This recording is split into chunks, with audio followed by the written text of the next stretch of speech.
नमस्कार दोस्तों, जैसा कि आप स्क्रीन पर देख सकते हैं CSIR AMPRI यानी कि advanced materials and processes research institute के अंदर जूनियर हिंदी ट्रांसलेटर और MTS के पद पर वैकेंसी आ चुकी है। इसके एप्लीकेशन फॉर्म 29 जनवरी 2026 से शुरू हो चुके हैं और एप्लीकेशन की लास्ट डेट 19 फरवरी 2026 है। टोटल वैकेंसी केवल 3 है, जिसमें से एक वैकेंसी जूनियर हिंदी ट्रांसलेटर के लिए आई है और 2 वैकेंसी MTS के लिए आई है। आइए दोस्तों, आज डिटेल में जानते हैं कि इन दोनों ही पोस्ट के लिए क्वालिफिकेशन क्या मांगी गई है, आपकी एज क्या होनी चाहिए, एग्जाम पैटर्न कैसा होता है और अगर आपका फाइनल सिलेक्शन हो जाता है तो फिर आपकी सैलरी क्या होगी। आइए दोस्तों, सबसे पहले जानते हैं कि जूनियर हिंदी ट्रांसलेटर के लिए क्या क्वालिफिकेशन मांगी गई है। दोस्तों, यहाँ पर क्वालिफिकेशन में आपको मल्टीपल ऑप्शंस दिए गए हैं।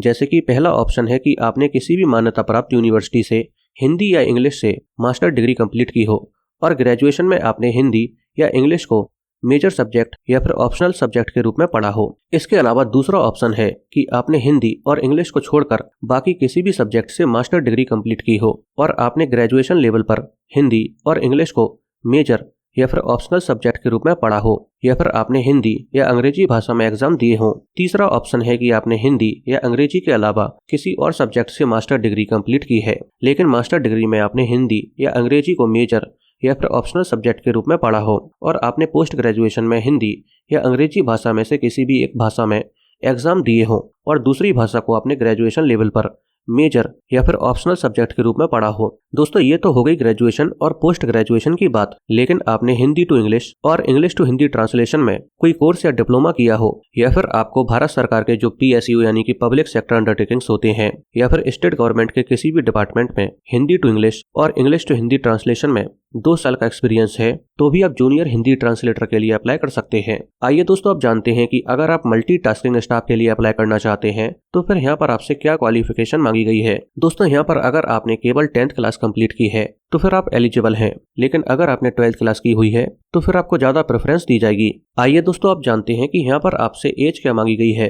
दोस्तों, यहाँ पर आपकी एज 18 साल से कम नहीं होनी चाहिए और आपकी मैक्सिमम एज 30 साल से ज्यादा नहीं होनी चाहिए अगर आप जूनियर हिंदी ट्रांसलेटर के लिए अप्लाई कर रहे हैं। लेकिन अगर आप MTS के लिए अप्लाई करते हैं तो फिर आपकी एज 18 से 25 साल के बीच होनी चाहिए। आइए दोस्तों, आप जानते हैं कि इन दोनों ही पोस्ट का सिलेक्शन प्रोसेस कैसा होता है। दोस्तों, अगर आप MTS के लिए अप्लाई करते हैं तो फिर यहाँ पर आपका एक रिटन एग्जामिनेशन होता है जो MCQ फॉर्मेट में होता है और ये एग्जाम 4 सेक्शन में डिवाइड होता है, जिसमें general intelligence, quantitative aptitude, GS और इंग्लिश लैंग्वेज शामिल होती है। जनरल इंटेलिजेंस और क्वांटिटेटिव एप्टीट्यूड यानी कि मैथ और रीजनिंग से टोटल 50 क्वेश्चंस आते हैं। हर एक क्वेश्चन 3 नंबर का होता है और GS और इंग्लिश भाषा से 50-50 क्वेश्चंस आते हैं और यहाँ पर भी एक क्वेश्चन 3 नंबर का होता है। इसके अलावा यहाँ पर नेगेटिव मार्किंग भी होती है जो 1/3 की होती है, यानी कि अगर आप कोई क्वेश्चन सही करते हैं तो फिर आपको 3 नंबर दिए जाएंगे, लेकिन अगर आप कोई क्वेश्चन गलत कर देते हैं तो फिर आपका 1 नंबर काट दिया जाएगा। इस तरह से दोस्तों टोटल क्वेश्चंस 150 होते हैं और टोटल नंबर 450 होते हैं और इस एग्जाम में आपको टोटल 2 घंटे का समय दिया जाता है। अगर आप पहली स्टेज पर ज्यादा से ज्यादा नंबर ले आते हैं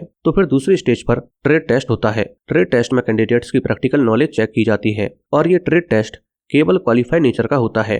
आपकी मेरिट केवल और केवल रिटन एग्जामिनेशन से बनती है। लेकिन दोस्तों, अगर आप जूनियर हिंदी ट्रांसलेटर के लिए अप्लाई करते हैं तो फिर यहाँ पर आपके 2 पेपर होंगे, पेपर 1 और पेपर 2। पेपर 1 3 सेक्शन में डिवाइड होता है, जिसमें जनरल इंटेलिजेंस यानी कि रीजनिंग में टोटल 50 क्वेश्चंस होते हैं और हर एक क्वेश्चन 3 नंबर का होता है। लेकिन क्वांटिटेटिव एप्टीट्यूड यानी कि मैथ और जनरल अवेयरनेस में 25-25 क्वेश्चंस होते हैं, लेकिन हर एक क्वेश्चन 3 नंबर का होता है।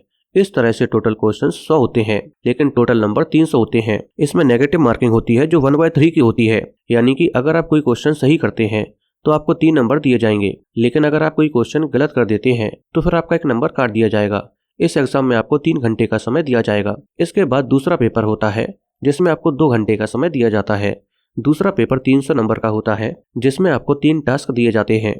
पहला काम होता है कि आपको हिंदी और इंग्लिश में अलग अलग पैराग्राफ राइटिंग करनी होती है। दूसरा काम होता है कि आपको इंग्लिश और हिंदी में प्रीसाइज राइटिंग करनी होती है और तीसरा काम होता है कि आपको हिंदी टू इंग्लिश और इंग्लिश टू हिंदी में ट्रांसलेशन करना होता है।